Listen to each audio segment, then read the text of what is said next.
तो दोस्तों आज हम फिर से आपके लिए लेकर आए हैं देश दुनिया की सभी ताजा बड़ी खबरें। फटाफट एक एक कर विस्तार से आज आपको बताएंगे, तो वीडियो को अंत तक जरूर देखें। दोस्तों पहली खबर में आपको बता दें कि उइगर मुसलमानों पर जुल्म करना चीन को पड़ा भारी। मुस्लिम देशों ने उइगर मुसलमानों के समर्थन में उतरकर चीन के खिलाफ जारी की रिपोर्ट। ड्रैगन की बड़ी मुश्किलें, मुस्लिम देशों ने कच्चा तेल देने से भी चीन को किया इनकार। वहीं आपको बताएंगे दोस्तों की मायावती ने ईवीएम पर बैन लाकर बैलेट पेपर से चुनाव कराने की देश में की मांग। कहा ईवीएम में घपला करके बीजेपी जीत लेती है चुनाव, इस पर लगे रोक। वहीं आपको बताएंगे दोस्तों की शाहरुख खान की फिल्म पठान ने रिलीज से पहले ही विदेशों में कमा लिए करोड़ों रुपए। अंध भक्तों को लगा झटका, विदेशों में सुपर हिट हुई पठान। वहीं आपको बताएंगे दोस्तों कि बीजेपी के खिलाफ राजद ने पोस्टर किया जारी। नीतीश को बताया कृष्ण, मोदी को बताया कंस। कहा नीतीश ही मोदी को देंगे राजनीतिक मौत। वहीं आपको बताएंगे दोस्तों कि उत्तर प्रदेश में योगी सरकार को लगने वाला है बड़ा झटका। योगी के मंत्री सहित 3 बीजेपी नेताओं को होगी जेल,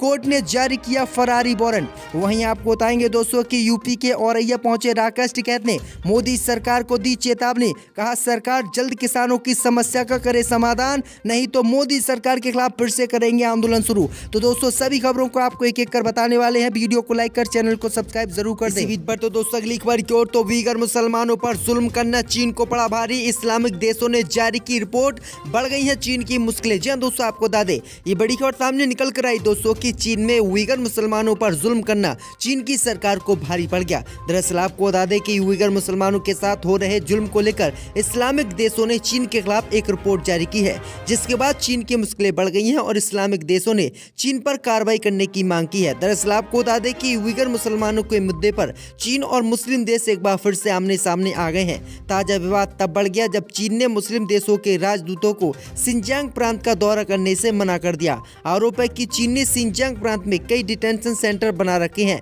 जहां उइगर मुसलमानों पर जुल्म ढाया जाता है।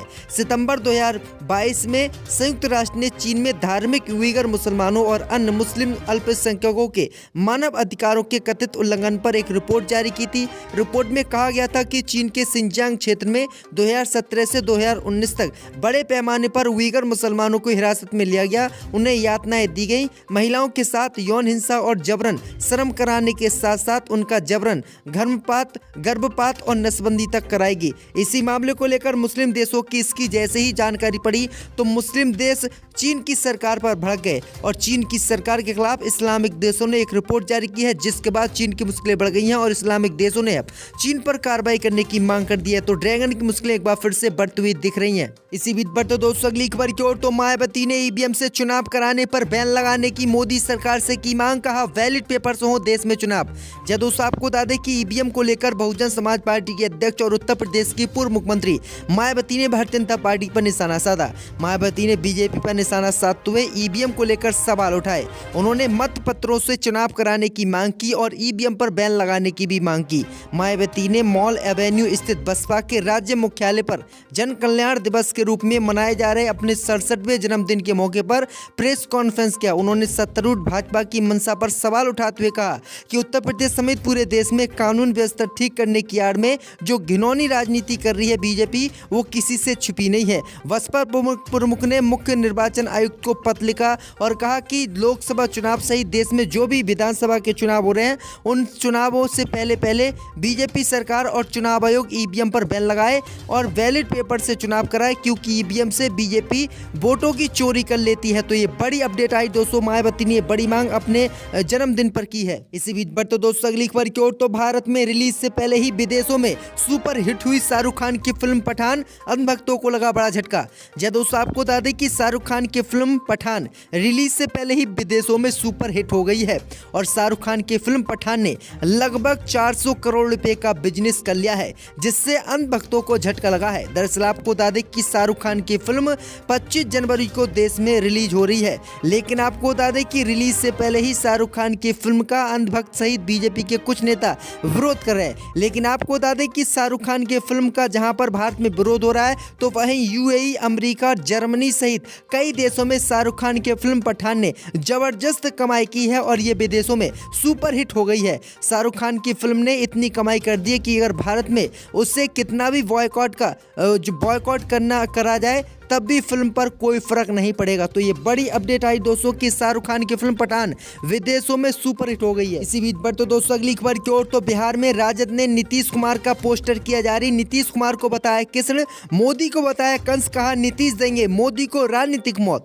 जब दोस्तों आपको बता दें कि बिहार के मुख्यमंत्री नीतीश कुमार भले ही बार बार ये कहते हो कि वो लोकसभा चुनाव के लिए प्रधानमंत्री पद के प्रत्याशी नहीं होंगे, लेकिन उनकी पार्टी ने आज मकर संक्रांति के मौके पर एक पोस्टर जारी किया है। इस पोस्टर में राजद ने नीतीश कुमार को कृष्ण बताया है तो मोदी को कंस कहा है और कहा है कि नीतीश कुमार मोदी को राजनीतिक मौत देंगे। दरअसल आपको बता दें कि राजधानी पटना के आरजेडी प्रदेश कार्यालय के बाहर मकर संक्रांति अन्य पर्वों का बधाई संदेश दिया गया है, लेकिन इसके साथ ही एक पोस्टर जारी किया गया है जिसमें नरेंद्र मोदी पर जोरदार हमला बोला गया है। इस पोस्टर में लिखा गया है कि पटना, रांची, दिल्ली, मुंबई, कोलकाता, हैदराबाद, देश के बाकी हिस्सों में भी डालेंगे सुशासन की खाद। इस पोस्टर के जरिए साफ तौर से ये कहा जा रहा है कि 2024 में दिल्ली यानी कि हस्तिनापुर की चढ़ाई होगी। इस पोस्टर के जरिए कहा गया है कि रामायण में भगवान राम ने रावण को मारा, महाभारत में कृष्ण ने कंस को मारा, 2024 में नीतीश कुमार देश के प्रधानमंत्री मोदी को मारेंगे। तो ये बड़ी अपडेट आ रही दोस्तों। इसी बीच पर तो दोस्तों अगली खबर की ओर, तो उत्तर प्रदेश में भाजपा को लगने वाला है बड़ा झटका। योगी के पूर्व मंत्री सहित 3 नेताओं को होगी जेल,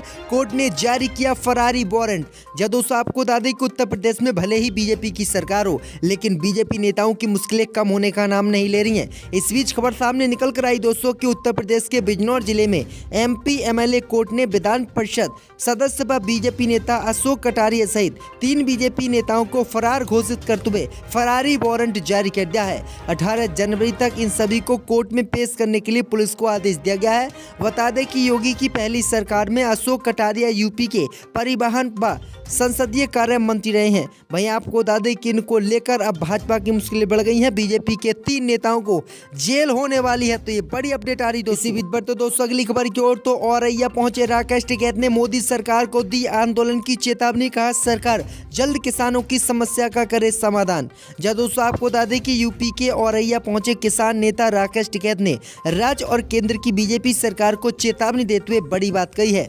उन्होंने कहा कि किसानों की परेशानियों का जल्द से जल्द समाधान नहीं होने पर बड़ा आंदोलन होगा और आंदोलन का सामना करने के लिए केंद्र की मोदी सरकार और उत्तर प्रदेश की योगी सरकार तैयार रहे। राकेश टिकैत ने कार्यकर्ताओं के साथ कल बिहार जाने का ऐलान किया है। उन्होंने बिहार सरकार पर हमला बोलते हुए कहा कि किसानों की फसलें बर्बाद हो रही हैं, बिजली महंगी और खाद नहीं मिलने पर किसान खेती छोड़ने को मजबूर हैं। बिहार सरकार की मंशा है कि जीवन यापन के लिए किसान जमीन बेचकर गरीब हो जाए। राकेश टिकैत ने बिहार के किसानों को समर्थन देने की बात की है। राकेश टिकैत ने कहा है कि किसान घुटन महसूस कर रहा है। सरकार ने 2022 तक किसानों की आमदनी दोगुनी करने का वादा किया था। किसानों को आय में वृद्धि होने का अभी तक इंतजार है। उन्होंने किसानों की मुख्य समस्या एमएसपी को बताया। राकेश टिकैत ने कहा कि अगर केंद्र की मोदी सरकार ने यह हमारी समस्याओं को नहीं सुना तो हम फिर से बड़ा आंदोलन भाजपा के खिलाफ खड़ा करेंगे। इसी बीच पर तो दोस्तों अगली खबर की ओर, तो बिहार में भाजपा को लगा एक और बड़ा झटका। भाजपा नेता राजीव रंजन बीजेपी छोड़ जेडीयू में हुए शामिल। जहां दोस्तों आपको बता दें कि बिहार में विधानसभा चुनाव होने से पहले भाजपा को आज बड़ा झटका लगा है। दरअसल आपको बता दें कि बिहार में भारतीय जनता पार्टी के पूर्व उपाध्यक्ष राजीव रंजन आज बीजेपी छोड़कर अपने समर्थकों के साथ जेडीयू में शामिल हो गए हैं। जेडीयू के प्रदेश अध्यक्ष उमेश सिंह कुशवाहा की अध्यक्षता में उन्होंने पार्टी कार्यालय में पार्टी की सदस्यता ली और उन्होंने भाजपा पर गंभीर आरोप लगाए। उन्होंने कहा कि बीजेपी देश में विकास करने में विफल रही है, इसीलिए वो इस पार्टी को छोड़ रहे हैं। तो ये बड़ी अपडेट आ रही है। उन्होंने ये भी कहा है कि बीजेपी एक बड़का झूठ बोलने वाली पार्टी है और मैं गलती से बड़का झूठ पार्टी में चला गया था, लेकिन अब मुझे अकल आ गई और इसीलिए मैंने बीजेपी को छोड़ दिया है। तो ये बड़ी अपडेट आई दोस्तों कि भाजपा को लगातार झटके पे झटके लग रहे हैं। इसी बीच पर तो दोस्तों अगली खबर की ओर, तो मायावती ने लोकसभा विधानसभा चुनाव अकेले लड़ने का किया ऐलान। बोलो किसी से नहीं करेंगे गठबंधन। जब दोस्तों आपको बता दें कि बहुजन समाज पार्टी साल 2023 में होने वाले सभी विधानसभा चुनाव अकेले लड़ेगी। इसके साथ ही 2024 के लोकसभा चुनाव में भी बीएसपी किसी भी दल के साथ गठबंधन नहीं करेगी। बीएसपी सुप्रीमो मायावती ने अपने जन्मदिन के अवसर पर लखनऊ में मीडिया को संबोधित करते हुए इसका ऐलान किया है। बीएसपी सुप्रीमो मायावती ने कहा कि 2023 में कर्नाटक, मध्य प्रदेश, छत्तीसगढ़ और जहां पर भी चुनाव होंगे बीएसपी सभी चुनाव अकेले लड़ेगी। इसके अलावा लोकसभा चुनाव में भी बीएसपी किसी के साथ गठबंधन नहीं करेगी। इसके साथ ही मायावती ने इस दौरान समाजवादी पार्टी पर हमला बोलते हुए कहा कहा कि सपा सरकार ने संसद में एससी और एसटी आरक्षण पास नहीं होने दिया, बल्कि उसने संसद में बिल का पर्चा भी फाड़ा। वीएसपी सरकार में एससी एसटी के लोगों को उनका हक दिया गया। वीएसपी ने संतों गुरुओं का भी आदर सम्मान किया। हालांकि दूसरे दलों की सरकारों में ऐसा नहीं हुआ। मायावती ने साफ तौर से कहा कि वह किसी भी कीमत पर चुनाव गठबंधन के साथ नहीं लड़ेंगी, चाहे लोकसभा का चुनाव हो या फिर विधानसभा का चुनाव हो, सभी चुनाव वो अकेले लड़ेंगी। तो ये बड़ी अपडेट आ रही दोस्तों।